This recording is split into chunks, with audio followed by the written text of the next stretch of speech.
Good evening, everybody. Thank you for attending. So I first gave this, over a year ago, since when, thanks to modern ophthalmic surgery, I've got good enough vision to be able to do it again, and an improved version, and hopefully later in the year, the second part.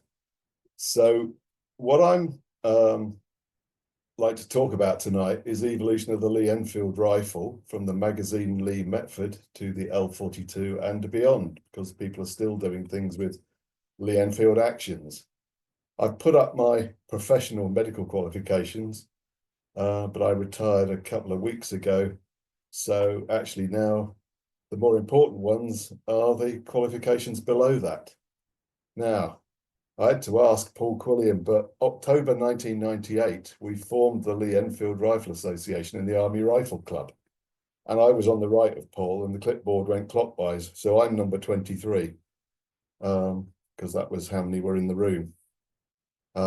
So I have a bit of an interest in Lee Enfields. More to the point, I was keen to learn about them. And I'd like to stress that in no way am I an expert. I'm still learning, and I've learned stuff just this last weekend, checking some details for the talk. As I said, it's impossible to cover every small detail, even in 2 parts, and there's no point in doing it. If you really want that sort of stuff, you can go to the books. What I'd like to do is, as a structure to help understand the overall development, a family tree. And in my day job as a geneticist, we use the principle of evolution every day in practice. So it's a question of how form and function are related, and both of them can change by force of circumstance. So tonight I'm aiming to get as far as the No1 Mk VI, and then later in the year we'll do the No. 4 onwards. Now, it struck me the other day that the Lee Enfield, I think, is perhaps the most publicly visible firearm potentially in the world. I've been around the United States and you don't see their firearms around the place, but almost every small town and village in the UK has a war memorial, and usually there's a Lee Enfield on it. And you can get Longleys, you can get SMLEs, and you can get No. 4s. So they're all around the world, Canada and the former, empire. They're everywhere. And when people say on the range, oh, it's just a No. 4, I find that a bit sad. Every single one of them has an interesting history, if only we knew it.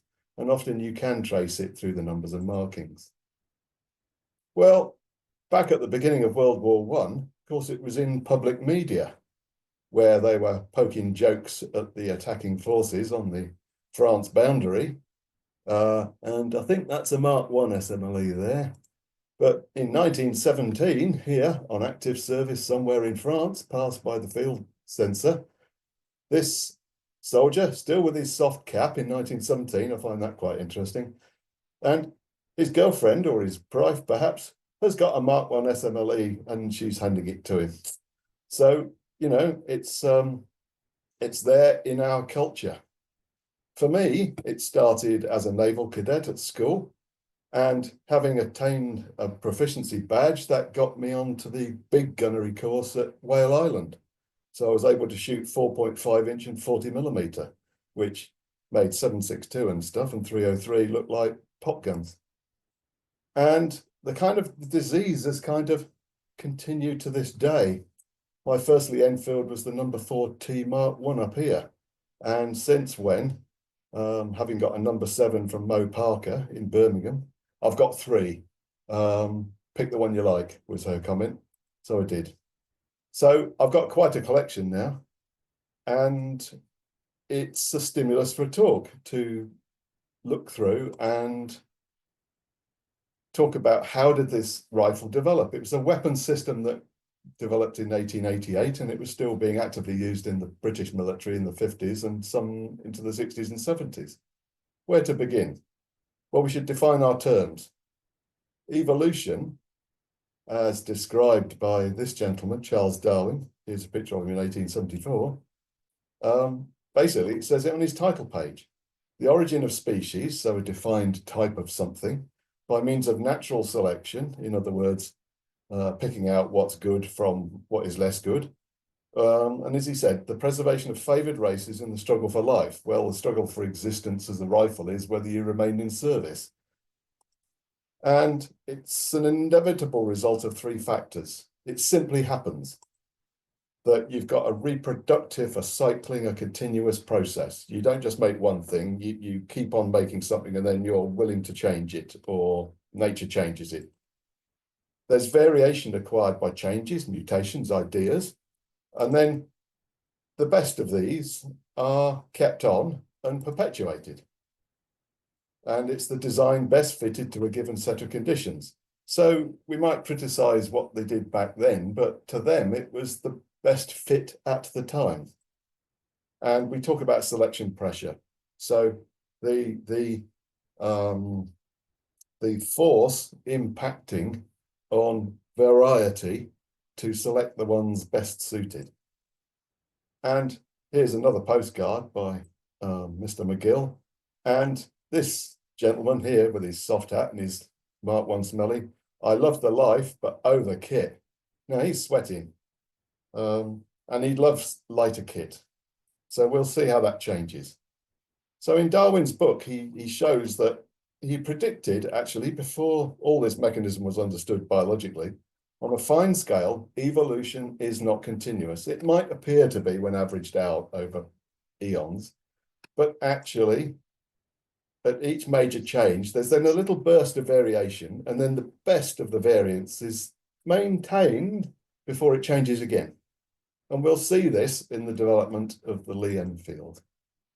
Now, the other thing is that nomenclature has evolved. So the apocryphal one you were told about in the stores was the bowl rubber India pattern officers insane for the use of. So that's how the army used to describe stuff, so that you knew which bit of the stores to go and find it in.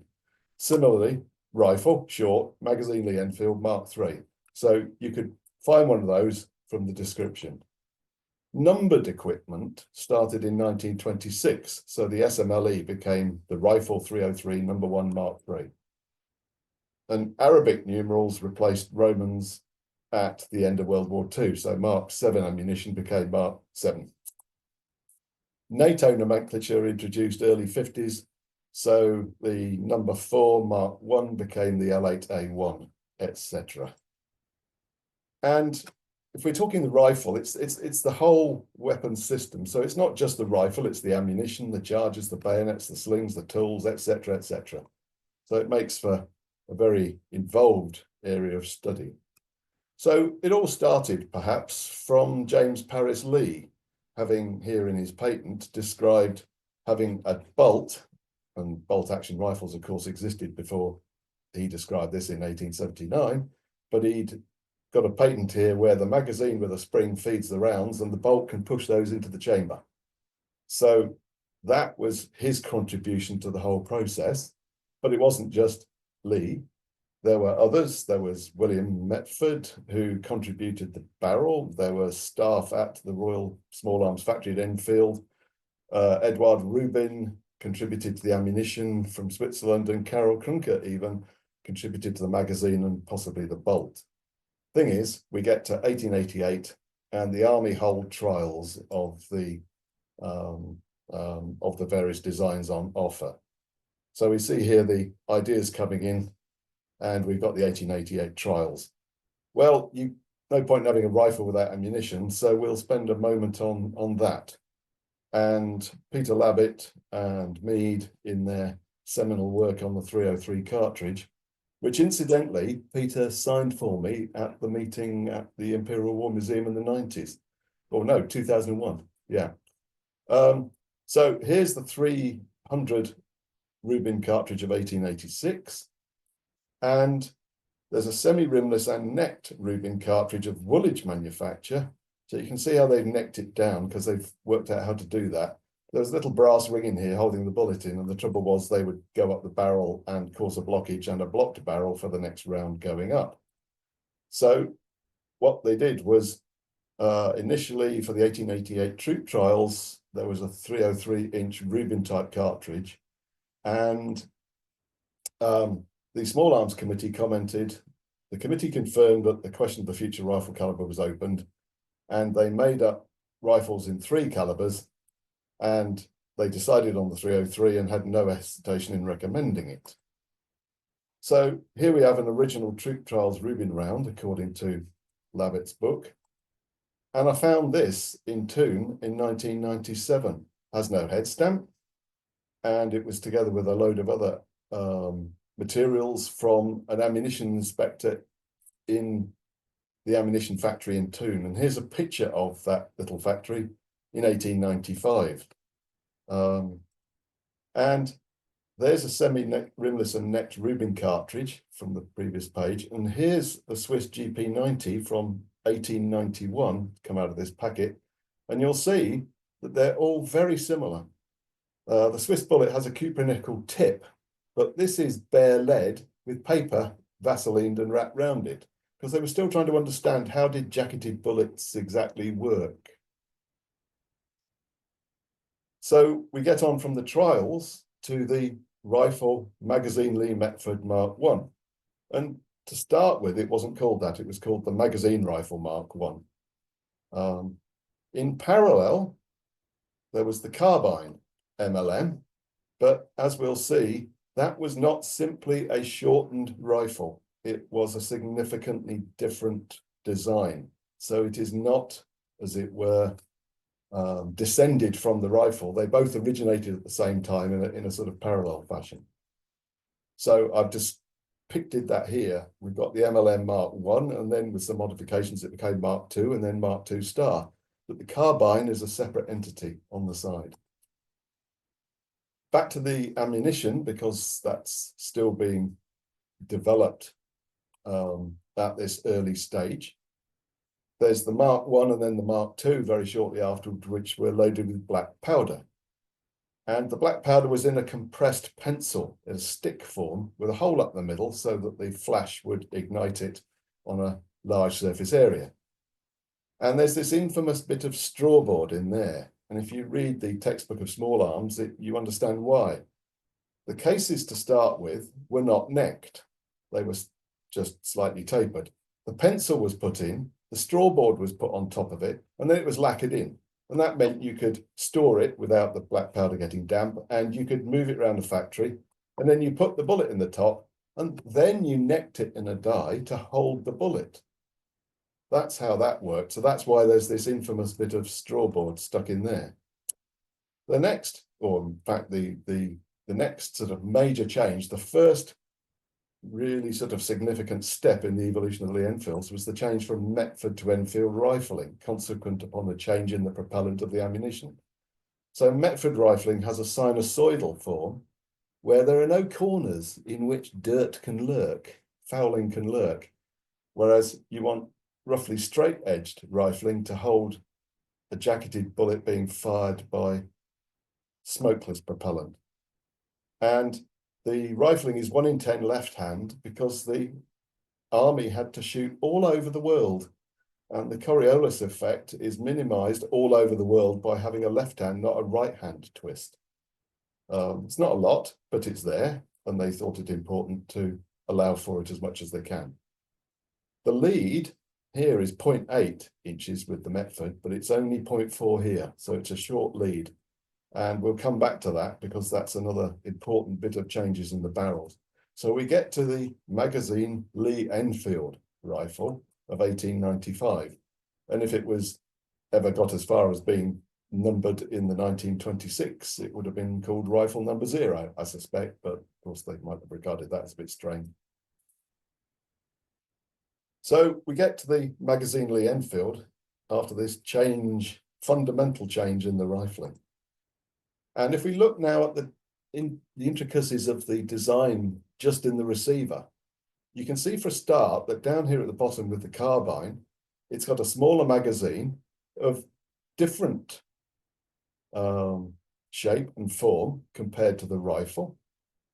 There's differences here. There's subtle differences here in the pawl and the sear and the shape of the bolt head. So they're not strictly interchangeable, which shows that they did not come from the same origin. The MLE carbine came from the MLM carbine, and as I said, it's a separate sort of line of evolution. But you can see the magazine here in the MLM is distinct from the magazine in the MLE, and in particular, things like the sear. So there's not just changes in the magazine, there's the link loop here holding the magazine on because you were meant not to lose that. So they thought they'd better tack it on with a bit of chain. The sling swivel, not shown, but the trigger and sear are different. The safety is on the back of the bolt on an MLE, but it's not safety on an MLM. And there's the differences in the half cock. The butt socket are different, the stock bolt end and keeper. So here, if you look at the carbine, you've got this shape. And on the MLM, it's completely different. It's sort of a rectangular form. So you can see that there's all these different things, and an army just will hate having all different sorts of parts for essentially the same weapon, just different sizes. So we're reminded of this, that at each little step, there's this sort of burst of differences, and then they settle down and come to their senses and pick one and get on with it. Well, at about the same time, with this change in propellant, the ammunition, of course, changed concurrently. And instead of 71 grains of black powder, there's 31 grains of cordite. And cordite was loaded in the same way. And then they necked the case after the strawboard wad with the bullet in it to hold it. And the thing is, that's exactly 4 pounds for 60 rounds, what the infantryman was expected to carry. And with the new cordite loaded, it's a good bit lighter. There's a tin and a half of bully beef there that he's saving. So Mark I ammunition, Mark II, and then they experimented with some hollow point ammunition, Mark III, IV, and V, and then decided that was not for them for all sorts of reasons to do with, not that it wasn't effective against the natives, but that it was considered not the done thing. And it wasn't that accurate, actually. So they invented Mark VI, which was basically Mark II, in 1904. So you've got your round nose heavy bullet here. And the Small Arms Committee then sat in June 1900 during the time of the Boer War. And it's interesting that Reynolds makes the point that a shorter, lighter rifle was being considered before the South African War. So the story that came out of the experiences in the South African, the Second Anglo-Boer War, is not strictly correct. And the committee decided that the current rifle, the MLE, was too complicated. The bolt heads were liable to damage, unevenness on the bearings on bolt lugs affected shooting, and it was three minutes for every thou out. The striker was difficult to remove and clean. Forward cocking was considered a serious defect, and yet that persisted on Lee Enfields for the rest of their life. The magazine wasn't good. The magazine catch and the trigger used the same spring. Well, that stayed the same forever. And the rifle was needlessly heavy and had too many springs. And one presumes that apart from that, it was considered a good object. So they decided, or needed to decide, was 303 in the best caliber? Whether a magazine rifle capable of single loading was desired. In other words, why are we persisting with the cutoff? Whether an auto loader was desirable, and this is in 1900. Whether a rifle with a shorter barrel and concomitant longer bayonet to make up for it was desirable with a view to one arm for all services. And that was because the cavalry had said that the carbine was not very good and the rifle was too long. So, the decision was made, well, we need something in between, but a completely new rifle would be inordinately expensive. And at the end of 1900, there was a suggestion, thank goodness, from the superintendent RSAF Enfield. And he stated, or he wrote to the SAC saying, I have been endeavouring to produce a rifle without departing very greatly from our present arm. That got your attention. Better loading with a charger, better sighting, and it's lighter. And with very little change in the machinery, we could make it as soon as possible. He doesn't mention, but they did. They back converted existing rifles to short rifles. Anyway, the main features he pointed out were a lighter barrel, turned down except at the breech end, obviously where you need to contain the pressure of the cartridge. The foresight was fixed without brazing. The bayonet fits on a special nose cap that avoids muzzle damage. You can have charger loading by additions to the bolt head and body. There's a new design of charger holding 5 cartridges. There's a better magazine. The barrel being too highly tailed is eliminated because it's held in a very specific vibration sensitive manner within the forend. The new back sight can be adjusted easily. You can get the striker out easily. There's a double pull off, not a single pull off, and the safety catch is taken away from the bolt and put into the action. So this is regarded positively. Roberts urges its adoption, and in 1900, about 1,000 trials rifles are produced to two different patterns, A and B, differing in details of the sights, basically. And if we look in detail at that, the sight on the B model is more sort of akin to the Magazine Lee Enfield, whereas the shortened trials rifles, the back sight in the A version is much more like the eventual SMLE. And here's Watkins Speed's patent showing the new design of the back sight. And here we've got the band holding the thinner barrel against the forend to control flip and bounce when it's fired. And you'll see the flats inside the ring that act as a cam to hold the barrel down. And changes in the safety, which are now here at the rear of the receiver, not in the back of the bolt. And you can see also on the bolt that one half of the charger is on the bolt head and the other side is on the left-hand side of the receiver as you're holding it to shoot. And when the bolt is back, the two parts come into conjunction and you can get your stripper clip in, your charger clip. So there was also changes to the rifling because the shorter barrel gave less muzzle velocity and that was considered undesirable. So they shortened the lead, which also improved the accuracy. And then they did some complicated lapping out and varying the depth of the rifling, which the first bit was discontinued early on, and then the messing about with the rifling at the muzzle end was discontinued in 1917. So we have the next major step in the evolution of the SMLE, which was, or the evolution of the Lee Enfield, sorry, which was the short Magazine Lee Enfield. So you've got a shorter, lighter rifle. And in good form, they produced various variants of the Mark I quite early on, and the Mark II was converted from Magazine Lee Enfields, also from some Magazine Lee Metfords. So you can find a whole variety of rifles out there which have come by a different route to being what they are now. So the feedback on the Mark I was that, okay, it's good, but it could be better. The sights were good on the range, but less good in the field. And those reports came back from South Africa, apparently. Improvements in the foresight wings to a bit more light. The charger system was not liked. It was never sound. There's the bit on the bolt head that is always the bit that's missing, or it falls off or it gets broken. They wanted to have the cleaning kit in the butt because the soldier was still carrying it in his small pack. The inner band securing screw should be hidden under the outer band so that either it didn't fall off or it couldn't be got at.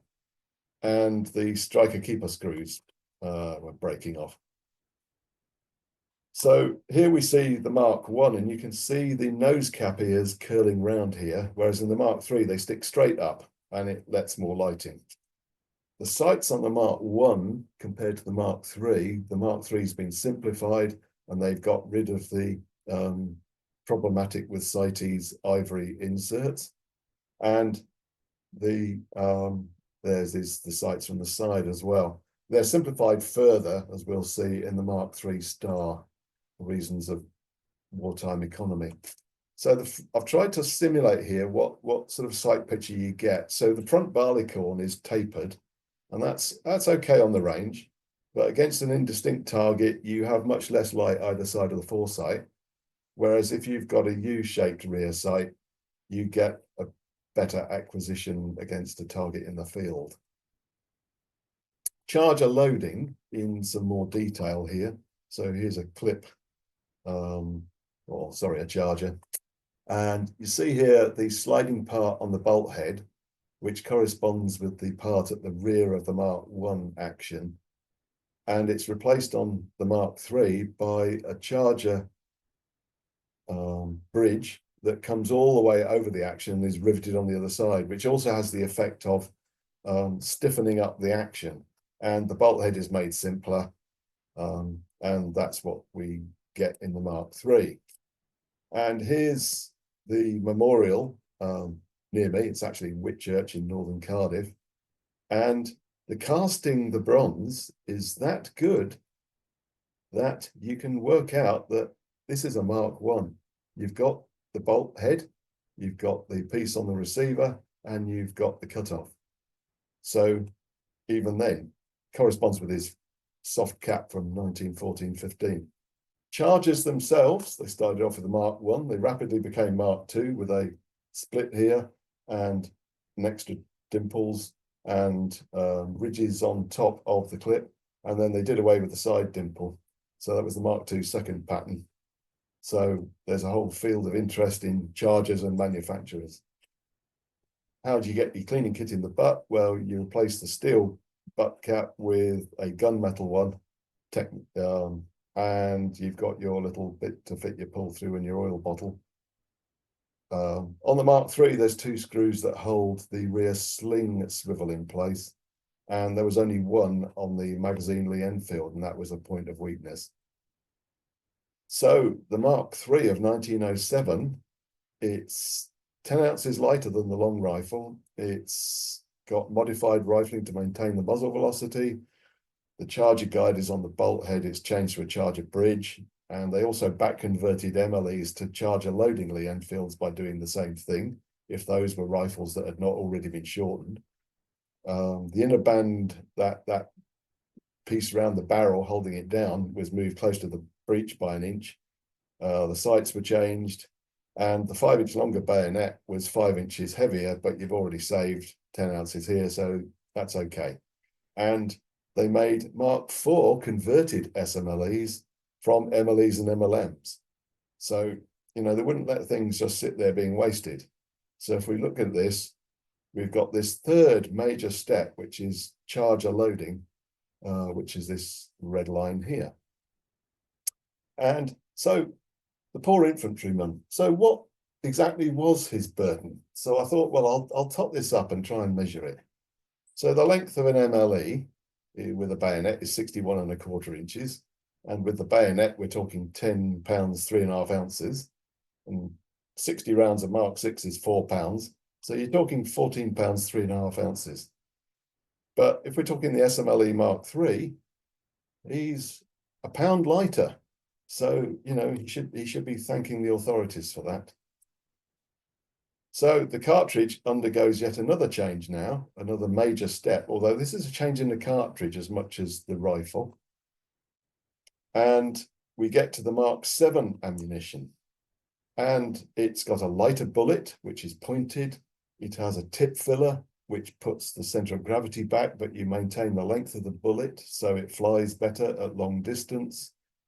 We're still loading it with cordite, but it necessitates changes in the sights because the muzzle velocity is higher and the bullet trajectory is flatter. The magazine needed to change because of the pointy bullet. The platform and the spring changed. There was increased clearance for the new magazine in the body, and the barrel was stamped high velocity under the backside so that you knew what the rifle was sighted for while they were in this transition phase. And they still got the straw-board disc. So they're still loading it in the factories in that manner. So in 1916, during the World War I, there were production simplifications were allowed with omission of the long-range sights on the left-hand side of the furniture. The windage adjustment on the back sight was done away with. The lug on the striker collar was allowed to become a simplified cocking piece, simplifying the machining. The swivel lugs on the trigger guard became a wire loop and eventually were done away with altogether. The butt marking disc was left off because it was an easy one for the enemy when they captured a rifle to find out which unit had it. And the Germans did exactly the same with their firearms, that they stopped stamping them with unit markings. The magazine cutoff was done away with, and they did away with the tapered rifling, which must have caused a huge amount of work by highly skilled individuals to produce. And there was also a nitrocellulose alternative allowed for the cartridge because of production in the United States. And that resulted in the 303-inch nitrocellulose Mark VII Z cartridge. So here is an SMLE, actually a #1 Mark III because it's after 1926, and it's Lithgow production from 1943. And it has an Australian leather sling because Australia is awash with leather. If we look in detail, it's got HV here stamped on the butt. They're still doing that because nobody told them not to, and there might just have been some round nose ammunition around. They're strengthening the wood as standard before it splits because Australian wood, the coach wood, is not as strong as walnut. They've stopped bothering drilling out for the piling swivel. The butt sling swivel here is an investment casting in bronze, which allowed them to produce those a lot quicker and did away with a lot of the machining of a steel part. The simplified cocking piece is shown here, and they stopped machining out the wings either side of the backside to save weight. So you added a little bit of weight in the Mark III star, but that was considered a win because it saved on unnecessary machining. So here we have the Mark III star, which actually became the most prevalent or the most produced variant of the Lee Enfield due to World War I production. So how's our squaddy doing? Well, he's actually not complaining. He's with his Mark III star and his Mark VII ammunition, he's got less weight for his ammo, even though the rifle weight has gone up a bit. He's saved 1.5 ounces. Whether he noticed it, of course, is another matter. But now we'll get on to training rifles, because to learn how to shoot a 303, you need to train people with a light caliber. And there were various aiming tubes, and there were also various 2.2 short and long rifles. That's reference to the size of the rifle, not the ammunition. They all use 2.2 long rifle. And there were Marks 1 star, 2, 3, etc., etc., and a dizzying complexity of talk in itself, really. But the most prevalent single type was the rifle short 2.2 Mark IV, under the new nomenclature, the #2 Mark IV. And these were converted from Mark IIIs or 3 stars, rifles that have been condemned perhaps because they were rusty or damaged in battle. They were converted often by the trade, or usually by the trade, and they were given a solid, not tubed barrel. So I've got a rifle which has a tubed barrel, so it's made to the same pattern, but it isn't technically a Mark IV, whereas I do have a Mark IV which has a solid barrel, and you can tell that looking at the muzzle end. There's an altered bolt and extractor for the 2.2 rimfire. If it has no magazine, it was a Mark IV. And then in 1925, they started fitting an empty magazine to collect the empties, and that's a 4 star. And here's one that I've got from Lithgow, 1947 production, indeed. And just some points of difference. The bolt head is stamped 2.2 #2. You can see they've drilled out and put a plug drilled for the offset pin, which is hit by the striker having been shortened back in the bolt. And originally it was a 1943 SMLE 3 star, but it's been stamped on the butt, #2 Mark 4 star, April 1947. Now, what it shows here is that in Australia, the armourers regulations were changed in 43-44 to allow them to open out the foresight wing so that you could shift the foresight without having to take the front end apart. Interestingly, at the same time, in the same regulations, permission was given to sharpen the bayonet on both edges, which then was technically contrary to the Geneva Conventions, but they realized that the enemy had never adhered to those in the first place. So that's quite an interesting little bit of detail.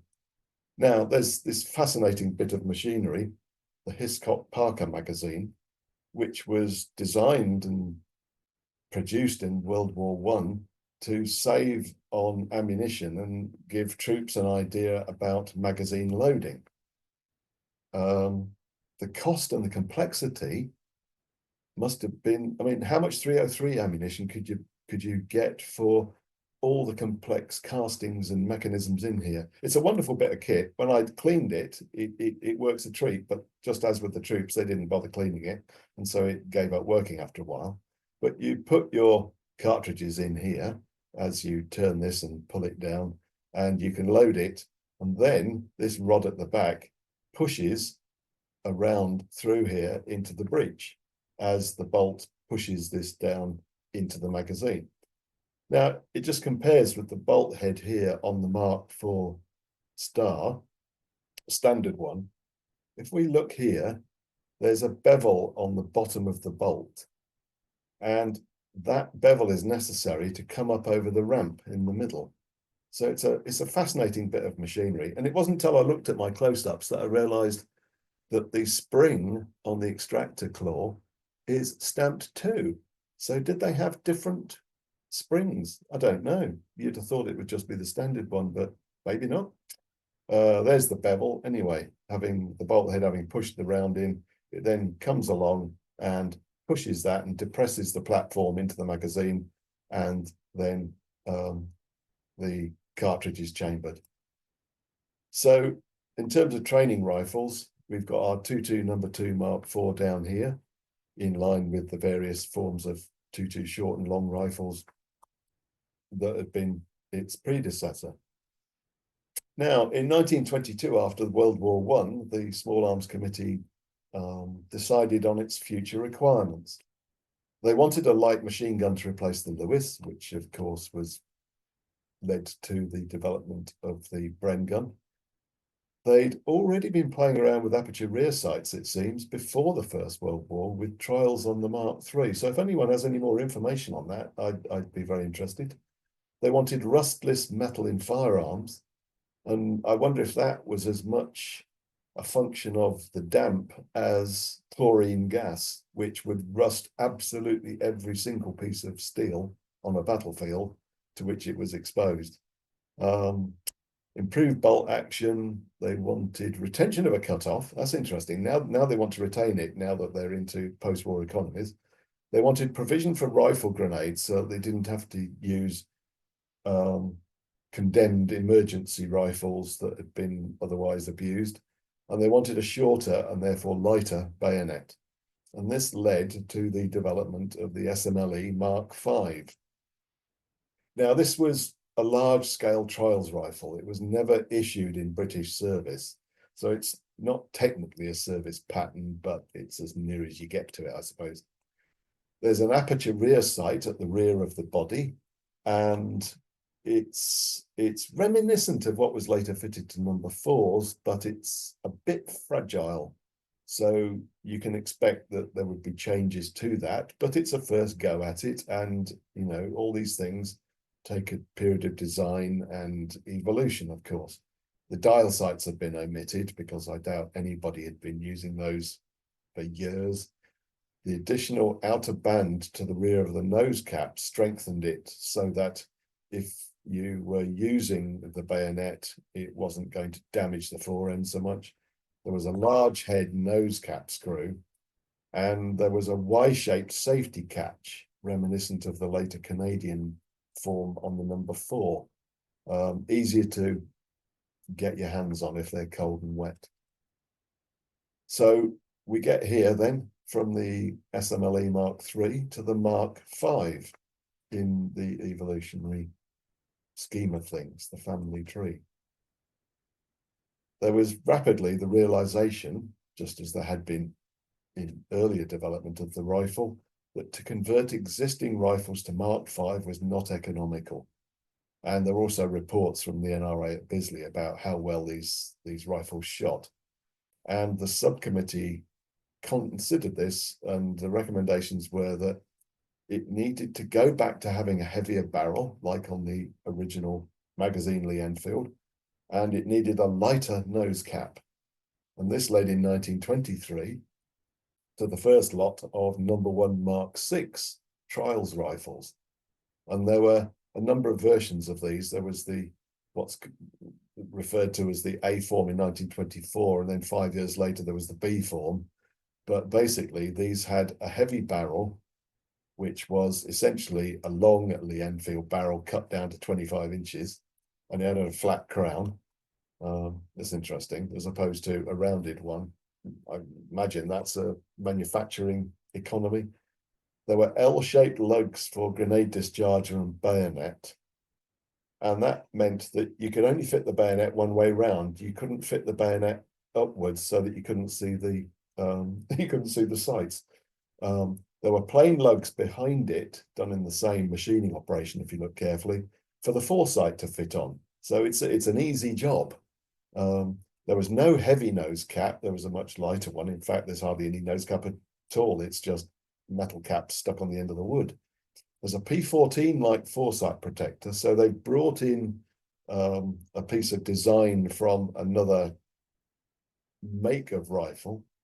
The whole body is reduced in weight compared to an SMLE. The machining is made simpler, less rounded edges, more slab sides. There's a button-type cocking piece. So they've gone back from the slab side of the Mark III Star back to a button-type cocking piece. And the bolt head is smaller yet, and it runs in an internal groove, not an external groove like on an SMLE. And the bolt legs are the same size, which is a subtle point, but it's important. So theoretically, that's going to improve the shooting. There's a new pattern of aperture back sight, and most importantly, there's a new bayonet. It's the classic spike bayonet. Now, what's interesting is that there was an intention in 1928 to produce the No1 Mk VI at Ishapur in India. Very rapidly thereafter, in 1929, they decided, no, that's not such a good idea. Quite why, I'd be interested to know. So if anybody's got any information, that would be interesting. I suspect it was to do with, well, maybe they thought the Indian Army could have this, but then they thought, oh yeah, but what if they're operating alongside the rest of the army with SMLEs? It gets a bit complicated. So here's some details from the Lee Enfield resource on some details of the No1 Mk VI. And you can see the wings for the foresight with the apertures either side to admit light, but also enable you to get at the foresight for adjusting it. Aperture back sight, different cap here on the fore end, button type cocking piece, slab-sided receiver with a milling groove here, the simplified safety, the grooved fore end, etc. So you can see that we've got an SMLE, but it's starting to look very much like a number 4. So we get to this part of the story, and that's the next major change in the design of the Lee Enfield rifle. Now, in parallel, in Australia, in the early 30s, it was considered unsporting for 30-inch Magazine Lee Enfield rifles to be competing against 25-inch SMLEs. So a couple of gunsmiths in Sydney, New South Wales, were empowered to cut down Magazine Lee Enfields to make them shortened Magazine Lee Enfields instead of SMLEs, if you get my drift. And so they look like MLEs, but they're 5 inches shorter. They're the same length as an SMLE. The point being, though, is that they still had an MLE barrel, which is exactly what they were using on the No1 Mk VI. Because it's shortened, to fit the foresight on it had to be turned down. So you can see here it's been turned down to then have an SMLE foresight block put in place. And they either used original barrels that were on the rifle, if they were good enough, or they used new barrels produced by the factory at Lithgow. And my rifle here has a new barrel. In fact, the bluing's different. And it has no rear sight fitted because it didn't need it, because they were target rifles and they had a target sight fitted at the rear. The ones that retained their original barrel and had the rear sight moved back towards the breech, they were then taken back into service in World War II and issued as guards weapons in Australia. So it's a civilian pattern that went back into service. So technically, it was a service pattern. And some of them may be marked as such. But the important thing is that this thick, shorter barrel showed excellent performance on the range. And I have to say, mine does as well. So this got the Australians thinking. So we've got this shortened Magazine Lee Enfield being a training type or target type weapon. And they very rapidly started putting these heavy barrels on SMLEs to produce the Mark III H Australia. And this was meant to be a competition, but it was also issued as a marksman's rifle in the army. And the rear sight bed is Mark T, but it's for target, not telescope. But it did later lead, in the later years of World War II, to the Mark III Star HT that was fitted with a telescope. So there's this interesting out of service, back into service, informing development of another rifle. So we've got the short MLE here, the shortened, the Mark III H, and the Mark VI, and they've all gone back to having a thicker barrel compared to the, if you like, experiment with having a thinner barrel on the SMLE. And at this point, we can see on the horizon the number 4 Mark I. And I'll start with that in November in part 2, but we're not quite finished yet tonight. We've got our soldier here, and he's in 1926, and he's theoretically got his Mark VI, and it's shorter, so it's less of an encumbrance, it's lighter, and with his Mark VII ammunition, he's only lugging 12 pounds 6.5 ounces round, which is almost 4 tins of bully beef less than his forebear in the South African wars. But in 1943, his mate here, being given a good dousing with his hat in a river in New Guinea, is wishing it wasn't half so heavy. Because if you're dealing with the temperatures you get in the tropics compared to the Western Front, boy, do you want to shed any weight you can. Anyway, so just to finish off then with production so far, and I was trying to work out what the figures are, because there's been so many conversions from existing rifles. Do you count a rifle converted as 2 rifles or 1 rifle? I decided that I just didn't have the numbers or the data, and it was easier simply to count how many of each kind, because they were simply doing it by economizing. And so I think that a rifle converted from a previous one, for the purposes of totting up how many there have been, it's fair enough to do it this way. If anyone wants to work it out the hard way, be my guest. So at the time of getting on for the Second World War, there'd been nearly 8.5 million Lee Enfield rifles of one sort or another produced. And that has to be a measure of success. Here on the left is the nose cap of one of the precious few SMLEs stamped by Clarkson at the Pratt & Whitney Works in the United States in 1911 to show that they passed muster and the Commonwealth of Australia could purchase the plant and shift it to Australia. If you ever find one of these, you're on a gold mine, frankly. There's only 2 or 3 in the world that are existing. So in part 2, what I'll come on to is later developments of the SMLE pattern rifle, the rifle number 4 in its various marks.